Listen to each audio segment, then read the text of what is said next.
Just tell me a little bit about why you chose to run for School Board District 5. Absolutely. So I'm very passionate about our schools, very passionate about our teachers and our families. And so I ran for this position 8 years ago. So I'm not new to running for this particular position because this is the only position I have ever run for. And so we have some challenging times right now in Duval County. 30 schools possibly up for closure, a $1.4 billion shortfall, new superintendent, and currently 4 seats up. And so during this time, we need individuals on the board who understand the challenges that our school district face. And me having been in a school district for over 15 years and working with our school district, I believe I'm the most qualified to tackle those challenges head on. Having served as the chair of the half-cent sales tax committee for 2.5 years, I think I understand the position our school district is in, and I know how to move us forward. Gotcha. So just tell us a little bit about your background. What makes you so passionate about helping local public schools? Sure. So I'm a product of public schools. So I'm a product of public schools. I'm not a native of Jacksonville. Been in Jacksonville for now over 25 years. Came here at the age of 17 to attend the University of North Florida, and came here actually to major in secondary education. And so been passionate about the work that we do each and every day with our school district, right? And so for me, I come from a line of educators. All of my aunts, all of my uncles are in education. If you went off to college, you were going into education. And so I have always been passionate about the work that we do and making sure that every student receives a high quality education I believe that they should have. Gotcha. So do you now work, or did you work at one point in public education? I did not. So I was a substitute teacher. I took on a challenge actually. So I was in Tallahassee for 10 years. Working in the Florida House of Representatives. Mm-hmm. And so it was during that time that took on a challenge actually from the teachers union. And it was a very contentious bill that took place in Tallahassee in 2010, Senate Bill 6. Senate Bill 6 took away teacher tenure in the state of Florida. And so we had all of the teachers unions who came up to Tallahassee lobbying against this bill. It was during that time that the teachers unions, especially here in Duval County, challenged me to sub. And me being someone who had been in education before I switched my major, I thought I understood it. And so they said, no, sub for 2 months. Well, that 2 months turned into me doing it for 2.5 years of subbing and really understanding what our school district and our students and our schools were facing as it relates to standardized testing, as it relates to the behind the scenes. So we passing laws in Tallahassee, but really not understanding how those laws impact us locally. So I really wanted to get a handle on that and understand that from a local standpoint. So did that, and then got a job with the Star Foundation, which I have been with now for 13 years, working with Duval County Public Schools, working in about 30 schools and helping the school district improve the graduation rate and sending students off to college and post-secondary options. So, if you were to sum up your campaign in 3 points that you want to accomplish if you're elected, what would those 3 points be? Well, my focus would be, one, to ensure that we keep as many traditional public schools open. That would be my goal, right? Ensure that all students are safe. Ensuring that we're bringing in more students into our district. We have a decline in enrollment. And so I want to see that change, and so hopefully during my tenure, we would see an uptick and not a decline continuing to happen with our students leaving for charter schools and private schools and things of that nature. So I would love to do that. Focus my energy really on mental health resources, making sure that that's across the board. We see it across the district, but not with fidelity. So I want to really focus my attention on making sure all of our schools have the necessary resources in our schools to deal with our students who are challenging mental health issues. And so I think that's very important for me. And so hopefully during my tenure, we will tackle that head on. Gotcha. And you mentioned a little bit about master facilities plan, potential school closures. I know the current board is probably going to be the one that gets to have the final decision on it. Absolutely. But if you're elected, what are you hoping to do to ensure that more public schools stay open and that we don't have similar situations maybe a couple years down the road? Well, my focus is very clear. I want to make sure that we are really telling the story of what's happening in our buildings. We have some amazing programs if you go across the district, especially in District 5. If you go to District 5, we have, if you look at Fishware, we have the arts program at Fishware. John's not going to have the GATE program.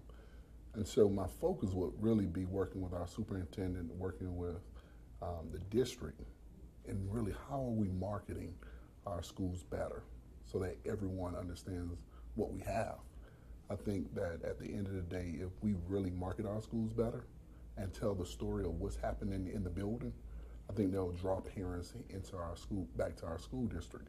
If they know that we have an amazing arts program at different schools, we have an amazing GATE program at different schools, we have amazing medical arts, you name it. Because Duval County Public Schools have it in the buildings, we're just not doing a good job of telling the story. And so I would really want to work with our school district, our superintendent, on telling the story of what's happening.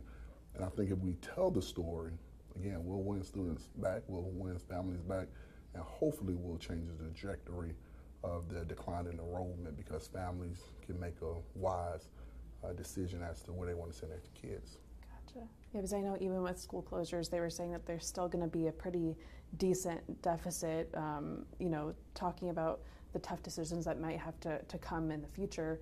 How are you hoping to address that budget outside of maybe bringing students back into the district? So I think we have to comb through that budget, right? So I would really need to comb through the budget. Here's what I will say.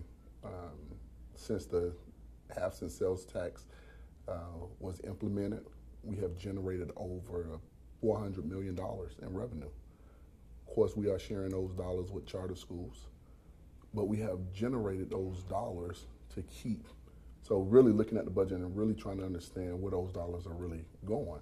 We see it from the committee standpoint, but what's really happening with our dollars to make sure that we can sustain that for the next 13 years. I believe it's been implemented over the last 2 years now. So over the next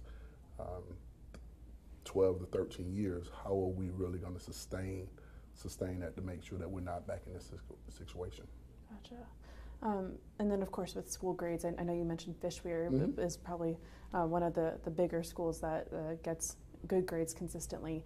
But, you know, I know Duval County as a whole kind of is still below that state average, is still improving, but is still not where, you know, maybe we want to be. Correct. So if you're elected, how are you hoping to help improve school grades throughout the district? So I'm going to be honest with you. I'm excited about where I see our school district going as it relates to school grades. When I take a look, I've been on a SAC over at the Leadership Academy at Eugene J. Butler for 10 years now. And I have seen our school up and down. And I'm excited that we moved from a D, I think, this year to a C. So we're moving. I'm excited about the growth that we're seeing over at Ramona Boulevard. Well, we were at an F school. It was an F. And I went over there, met with the principal, met with the school district, and said, what do we need to do to move this school? And we had some robust conversations. And we now moved that school in 1 year from an F to a C. Now in this year, the school is a B. So it's really having those conversations at the school level with our principals, with school leadership, and really digging deep and understanding what is the issue. At Ramona, it was transportation. Right? The kids were not coming to school based on attendance, based on transportation needs. We got them 2 buses, we got some tutoring services over there, things of that nature, and we moved the school and we saw the school grade move. I think we have to continue to have those conversations. Who better equipped to understand what their school needs than people who are sitting in the seats and in the building? And so it would be my goal to work with our school administrators to really understand their needs and to see what they need in order for us to improve the school grades throughout, at least in District 5. In District 5 and working with our school district. I'm excited, right? West Riverside got an A this year. And so we're seeing positive trends throughout the county especially in District 5, where we have probably the most schools in the county. And so I think we have to continue to work with our school leadership and keep that going, making sure. Do we have challenges? Absolutely. Absolutely. I'm concerned about Andy R. Morgan that has a second F in a row, and really doing a deep dive over there and to see what has happened over there, what do we need to do over there to move that school. I know it's up for closure as well, and it's up to be merged that and built more with Pickett Elementary. But if it is not, what do we need to do to make sure that that school is successful and have the resources that they need? Gotcha. And of course, I know you mentioned charter schools. Some people, point to charter schools being the reasons why we're losing students in Duval County in the public school system. And I know people also point to vouchers. What would you say, or what is your feeling on vouchers, and what do you say to parents who are maybe concerned about charter schools not being held to the same standards as public schools? Yeah, I think we have to advocate with our legislature as it relates to charter schools to make sure that they're on the same playing field as our traditional public schools. Right now, we're not seeing that from the state level. It's not anything that the school board, of course, can do because it's legislated in Tallahassee. But really working with our lawmakers and our Duval delegation to ensure that they held to the same standards as our traditional public schools. We can't say at the end of the day we want all students to have a high quality education, but you're holding traditional public schools to that standard, but you're not holding charter schools and private schools to the same standard. It has to be across the board to make sure all students are receiving a high quality education that they deserve. So for me, it'll be working with our delegation to see how we can get laws put in place to change that. As it relates to my stance on vouchers, I'm concerned. I am. I'm concerned how it's been implemented throughout the state of Florida. Right now, there's no cap. Right now, because there's no cap, anyone can receive vouchers.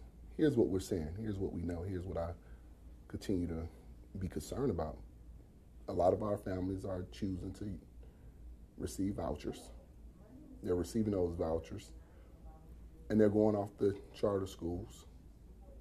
But then they turn around and they're coming back to our traditional public schools. Well, the funding, as the governor has eloquently said, follows the student.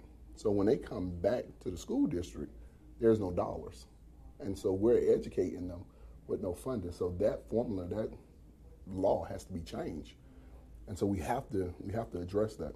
I think last year or 2 years ago when I met with Dr. Green, we lost $8.6 million where students were taking the voucher dollars, coming back, and so we see that shortfall. And so I think those can really help our school district if we change the way the formula or the way the law is made in Tallahassee. If a child is going to decide, or families decide they're not going to use the voucher, but they're going to stay in their neighborhood school, then we have to have a way of making sure that those dollars stay within the district. Gotcha. And obviously election day is tomorrow. It is. What would you say to people who will watch this interview, because we're going to post it fully online? What would you say to people who, are wanting to vote in this election, or just finding out that this election is happening? Yeah, I think when I looked at the numbers, I think we were at 11%, 12% as of today. We need everyone to get out and vote. It's their right, it's their duty, right? This is the most important election as it relates to the school board, probably of our time. 4 seats up, District 1, District 3, District 5, and District 7.